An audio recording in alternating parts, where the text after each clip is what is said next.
क्षरती थी क्षर, जो विनाशी है उसको सारा प्रपंच ब्रह्मा जी से लेकर के सृष्टि में जितने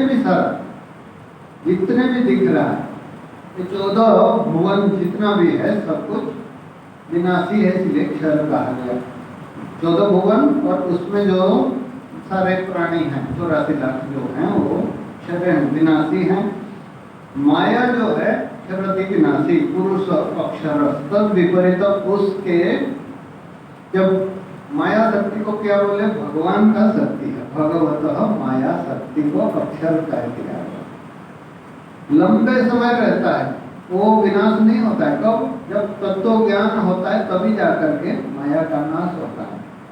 जब तक ज्ञान नहीं हुई वो अनंत ही जैसे है, नाश नहीं होता है। तो इसलिए होता है भगवत माया शक्ति क्षर पुरुष से भिन्न है। क्षर पुरुष का उत्पत्ति बीज है, जैसे विष्णु जी बता रहे थे ना, वट वृक्ष का जो पूरा एक बीज के अंदर रहता है, बीज को फोड़ने से कुछ नहीं दिखता है, उसमें शक्ति जो है सारा वट वृक्ष का, उसका तना है, पत्ता है, फल फूल सब वो एक बीज के अंदर रहता है, अव्यक्त रूप में रहता है। जिस समय प्रलय होता है सारा संसार उसी में है, दिखाई नहीं देता है।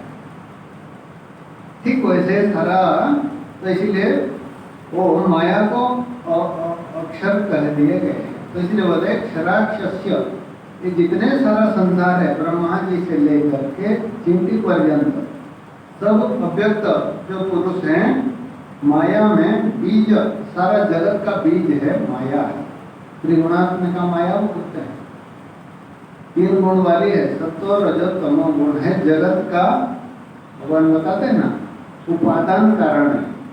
ये मिट्टी से जैसे सारा घड़ा आदि बनता है, ठीक जगत माया से उत्पन्न होती है, माया में लीन हो जाती है। तो इसीलिए बताया माया को संसारी जंतु, इस जन्म में हम पुण्य पाप जितने भी किए, जितने भी संस्कार है, प्रलय हो गया तो कहाँ, वही है माया के अंदर रहता है। फिर अगला जब सृष्टि होती है, फिर जिसका अभी जैसे आता है प्रसंग का, अभी जो ब्रह्मा है, पिछले कल्प में वो नहीं थे, ब्रह्मा जी कोई दूसरे थे, इधर कोई तीसरे थे, सूर्य कोई अलग थे और मनु अलग थे, सब अलग अलग थे, ये कौन थे सब। एक प्रलय चला गया, फिर अगले जब सृष्टि होगी, इनमें से पुराना जो जीव के संस्कार से लेकर के फिर नया उत्पत्ति होती है। तो बार बार उत्पत्ति लय होता है। तो माया तो अविनाशी है उस दृष्टि से, इसलिए अक्षर कहा गया है। जब तक ब्रह्म ज्ञान नहीं हुआ वो नष्ट नहीं होती है। तो संसार का सारा बीज का कारण होने के कारण उसको अक्षर कहा गया है, अक्षर पुरुष कहा गया है। दोनों क्या है बताए, स्वयं एवं भगवान साक्षात सर्वाणी भूतानि, सारे भूत जो है वो विकार जातम, वो हो गया क्षर हो गया। कूटस्थ, कूटस्थ मतलब यहाँ माया का वर्णन कर रहे हैं। कूट माने ढेर, जैसे अनाज का ढेर लगा देते हैं ना, देखेंगे, ठीक वैसे माया के अंदर सारा जगत का बीज पड़ा रहता है।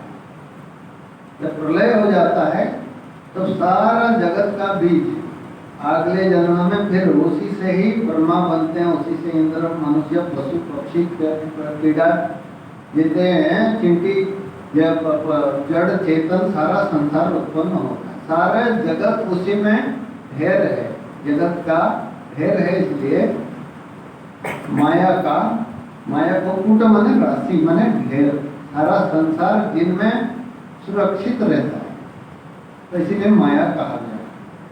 दूसरा अर्थ बताते हैं जिसे कुट, जैसे कुटिल आदमी बोलते हैं ना, तो दुष्ट आदमी होता है, कुट कपट, माया, दूसरे को छल है ना, ठगना, ये करना, ये सब जो कूटनीति भी बोलते हैं ना, ये कुटिल है। तो सारा छलावा इस माया के अंदर है। तो माया जो सारा संसार को बेवकूफ बना के रखती है, भगवान की शक्ति। तो जब छल होने के कारण इसीलिए भी उसको कुटिलता, जिम्हता के कारण माया कहा गया है। इसीलिए अनेक मायादि प्रकारेण स्थित, तो माया के रूप में स्थित है इसीलिए उसको कूटस्थ कहा गया है। कुटिल है, माया युक्त होने के कारण संसार बीज है, संसार का बीज है, मूल कारण है माया। सारे जीवों का पुण्य पाप सुख दुख सारा पड़ा रहता है, उसी से उत्पत्ति होती है, बीज हो गया माया। और न क्षरति ऐते अक्षर उच्यते, इसका विनाश नहीं होता। सृष्टि प्रलय हो गया तो भी वो रहता है उसी में, बीज रूप से, वहीं से उत्पत्ति होती है, उसी में लय हो जाता है। वही कितने बार जन्म हुआ है, माने करोड़ों कल्प आ गया चला गया, फिर भी माया तो वैसे को वैसे है। इसलिए इसको अक्षर कहा गया, माने इसका नाश नहीं होता है, क्षय नहीं होता है, इसलिए माया को अविनाशी व्यावहारिक दृष्टि से कह दिया गया है अक्षर।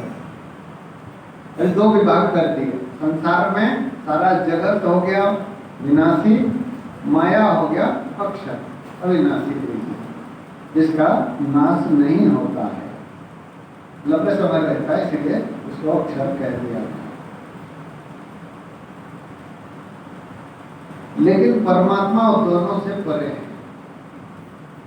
संसार में देखिए सृष्टि स्थिति प्रलय होती है, परमात्मा की उत्पत्ति स्थिति नहीं होती है, अजन्मा है भगवान, जन्म रहित है। और संसार में दुखी है सब लोग, दुखी है, संसार का दुख से लिप्त नहीं है परमात्मा। कठोपनिषद में आता है जैसे सूर्य संसार का दुख सुख से लिप्त नहीं होते, तो सबको प्रकाशित करते हैं। परमात्मा दोनों से परे हैं, तो बता रहे हैं आभ्याम विलक्षणम, क्षर से भी परे हैं, अक्षर से भी परे हैं, माया से भी। माया भी त्रिगुणात्मिका है, परमात्मा निर्गुण है।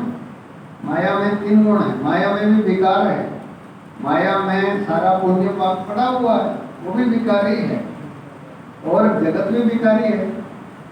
संसार में जन्म मृत्यु जरा व्याधि सब चलता है, उत्पत्ति स्थिति लय है, सारा संसार विकारी है, उत्पत्ति नाश वाला है। संसार में दुख है, संसार जड़ है, तो संसार आपका विनाशी है। माया भी जड़ है, दुख रूप है, और विनाशी भी है। माया जो है तत्व ज्ञान से नाश हो जाए, तो इसीलिए भगवान बताए मैं दोनों से परे हूँ, माया से भी परे हूँ, और भगवान का माया शक्ति है, माया शक्ति से परे है भगवान, और संसार से भी परे है। जब संसार नहीं रहता है तो भी भगवान है, जब माया शक्ति माया बाधित हो जाती है तो भी भगवान है। तो इसीलिए बता रहे हैं मैं दोनों से परे हूँ, उसी चीज को बता रहे हैं। और ये सब विनाशी हैं, अशुद्ध हैं, पुण्य पाप से युक्त हैं, जड़ हैं, और बंधन से पड़े हुए हैं, सारा माया और सारा प्रपंच। लेकिन परमात्मा दोनों से परे हैं। बोले परमात्मा नित्य है, शुद्ध है, ज्ञान स्वरूप है, चेतन है, और नित्य मुक्त है। तो उसी चीज को बता रहे हैं कि मैं दोनों से परे हूँ, दोनों से परे हूँ। उत्तम पुरुष